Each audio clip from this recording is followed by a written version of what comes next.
Assalamualaikum warahmatullahi wabarakatuh. Sobat Winner semuanya yang dirahmati oleh Allah Subhanahu wa taala dimanapun panjenengan berada. Semoga dalam keadaan sehat walafiat, selalu dalam lindungan ya Allah dan selalu dirahmati oleh Allah Subhanahu wa taala. Amin ya rabbal alamin. Alhamdulillah sobat Winnerku, hari ini kita bisa berkumpul kembali di channel kesayangan kita bersama Chef Gansu. Semua berkat rahmatnya Allah. Alhamdulillah. Sesuai judul, segala sesuatu bisa terlihat baik tergantung sudut pandang kita. Karena di muka bumi ini tuh ada baik, ada buruk, ada hitam, ada putih, ya. Ada manis, ada pahit.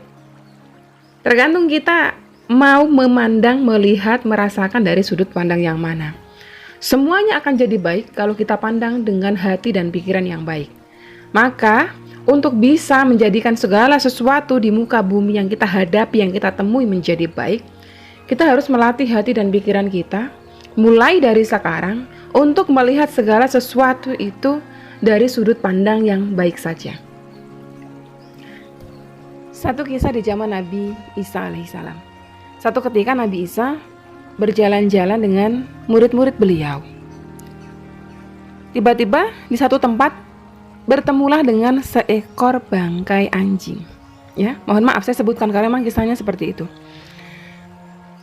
Beliau dan para murid-muridnya bertemu dengan seekor bangkai dari binatang bernama anjing gitu ya.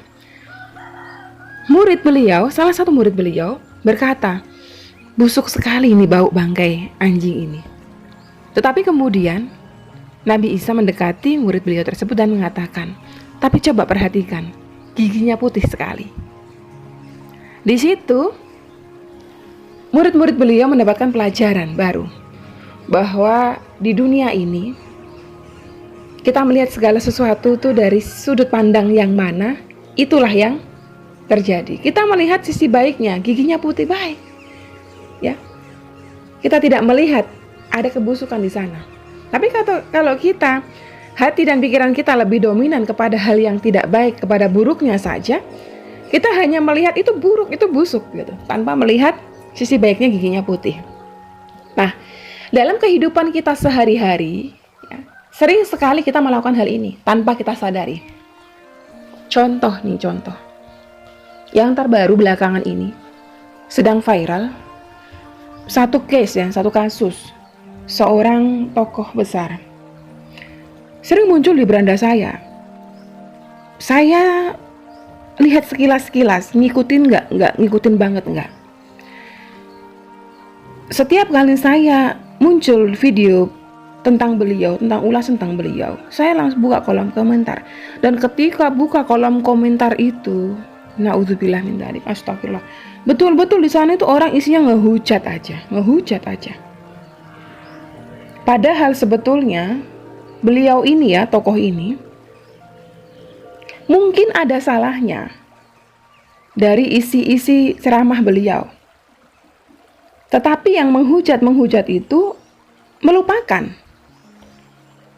bahwa isi ceramah beliau nggak cuma di satu poin saja. Poin-poin lain seperti mengajak kepada kebaikan, mengajak bersolawat kepada baginda Nabi, ya kan, mengajarkan banyak hal-hal baik, itu terlupakan. Karena apa? Karena satu poin yang dianggap salah oleh sebagian orang. Oke, bisa dikatakan sebagian besar. Saya pun tidak berkomentar, tidak pernah berkomentar. Mau itu membenarkan, mau itu tidak membenarkan, saya tidak pernah berkomentar. Cuma memang saya dalam hati saya, dalam pikiran saya tuh punya prinsip.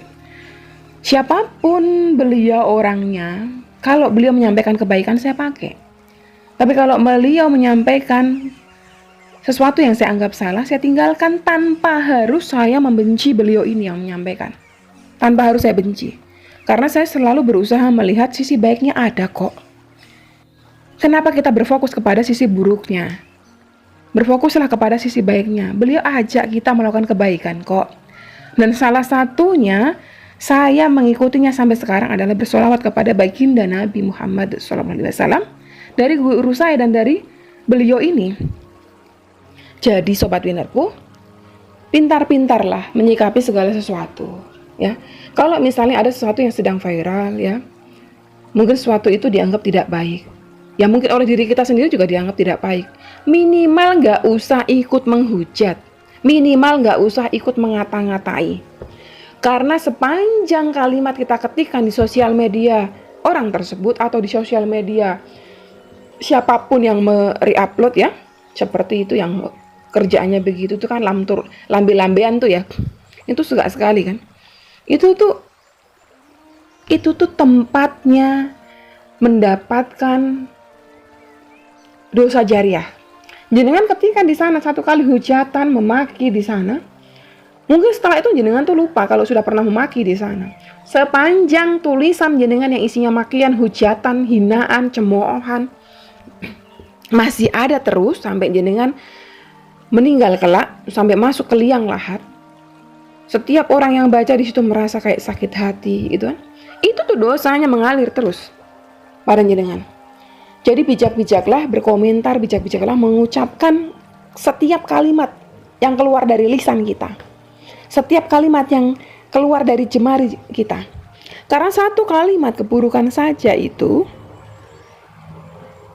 Allah tidak ridhoi. Bisa jadi sebab kenapa doa-doa kita semuanya tidak terijabah, karena ada satu hati yang terlukai dengan lisan kita. Dan Allah tidak ridho dengan itu. Ya. Jenengan, saya sampaikan begini tidak perlu menduga-duga siapa ini yang dimaksud Umi Wiwin, nggak perlu. Intinya ini saya menyampaikan secara general siapapun, mau itu artis, mau itu pun ulama, ya kan, mau itu ustazah, kiai, siapapun itu, atau mungkin bahkan tetangga gitu kan. Jangan pernah ya latih hati dan pikiran kita mulai dari sekarang melihat segala sesuatu itu hanya dari sudut baiknya saja udah. Misal punya tetangga jahilnya minta ampun. Pernah juga muncul tuh di VT ya. Yang muncul VT di FYP saya tuh, ya kan ada TikTok sekarang juga. Sekilas tuh, itu kan random banget ya muncul. Tetangga ngadain ulang tahun putrinya yang masih kecil. Tetangganya datang tuh memfoto suasana dan memvideo suasana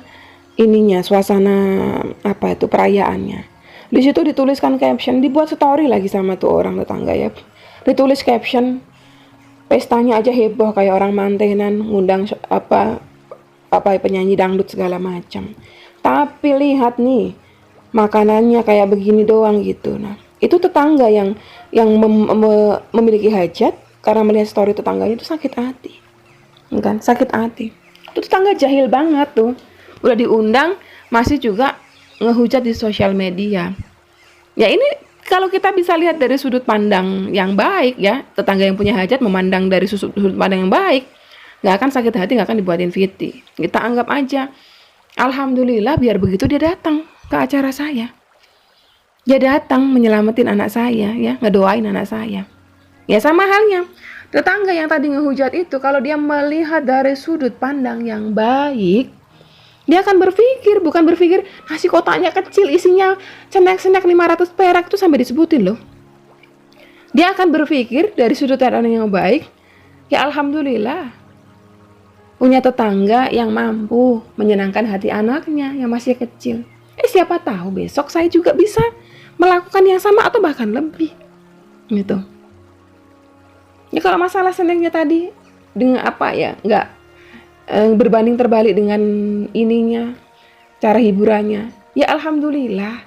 Mungkin budget di snacknya dikecilin, tapi budgetnya lari ke si organ tunggalnya ini yang tujuannya baik untuk menghibur saya dan juga warga di sini. Itu loh. Jadi semua itu tergantung pikiran kita. Pikiran kita tuh mikirnya kemana? Mikir buruk jadi buruk. Mikir baik jadi baik. Makanya orang lain itu sebetulnya tergantung dengan hati dan pikiran kita. Orang lain akan nampak baik kalau kita pandang dia dari sudut pandang baik. Orang lain nampak buruk kalau hati kita memandangnya dari sudut pandang buruk. Makanya kalau ada satu orang yang setiap melihat siapapun buruk itu berarti dia punya masalah dengan hati dan pikirannya. Ya, paham ya sobat Winnerku ya.